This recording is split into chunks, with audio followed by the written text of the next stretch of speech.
Hello viewers, welcome back to VS cakes and bakes. ఈరోజు మన వీడియోలో కప్ కేక్స్ ఎలా చేయాలో చూసేద్దాం పదండి. ఫస్ట్ ఇంగ్రీడియంట్స్ చూసేద్దాం.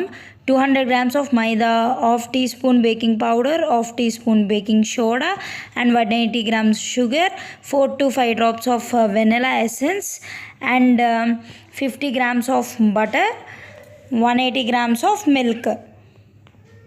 ఫస్ట్ షుగర్ని, బటర్ని, అలానే వెన్నెలా ఎసెన్స్ని యాడ్ చేసుకుని దానిలో కొద్దిగా మిల్క్ యాడ్ చేసుకుంటూ బీటర్తో బీట్ చేసుకోవాలి. బీటర్ లేకపోతే విస్కర్తో అయినా బీట్ చేసుకోవచ్చు, అది పెద్ద ప్రాబ్లం ఏం కాదు.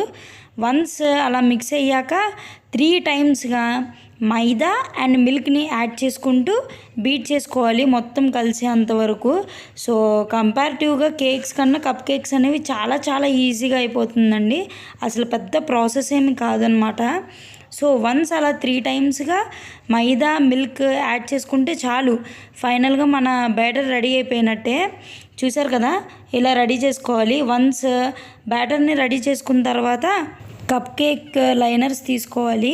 ఈ కప్ కేక్ మోల్డ్ కానీ లైనర్స్ కానీ మనకు ఆన్లైన్లో చాలా ఈజీగా అవైలబుల్ ఉంటుందండి, సో కంగారు ఏం పడక్కర్లేదు. సో ఈ లైనర్స్ మౌల్డ్స్ తీసుకొని మన బ్యాటర్ని ఇలాగా వీడియోలో చూపిస్తున్నట్టుగా పోర్ చేసుకోండి. బట్ ఇక్కడ వన్ కండిషన్ గుర్తుపెట్టుకోవాలి, ఎప్పుడైనా సరే బ్యాటర్ మన లైనర్స్కి 3/4 ఉండాలి, అంతకు మించి ఎక్కువ అబోవ్ ఉండకూడదు.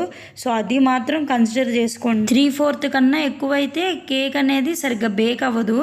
అండ్ మనకు కావాలంటే దీంట్లో టూటీ ఫ్రూటీ కూడా యాడ్ చేసుకోవచ్చండి బ్యాటర్లో. సో ప్రీహీట్ చేసుకున్న ఓవెన్లో 20-25 మినిట్స్ బేక్ చేసుకుంటే మన టేస్టీ కప్ కేక్స్ రెడీ అయిపోతాయి. వన్స్ కూల్ అయ్యాక మనం హ్యాపీగా మన కప్ కేక్స్ని తినేయచ్చు. చూసారా ఎంత ఫ్లఫీగా, ఎంత నీట్గా కనిపిస్తుందో. సో ఇలాంటి వీడియోస్ కోసం సబ్స్క్రైబ్ చేయడం మాత్రం మర్చిపోకండి. Bye bye.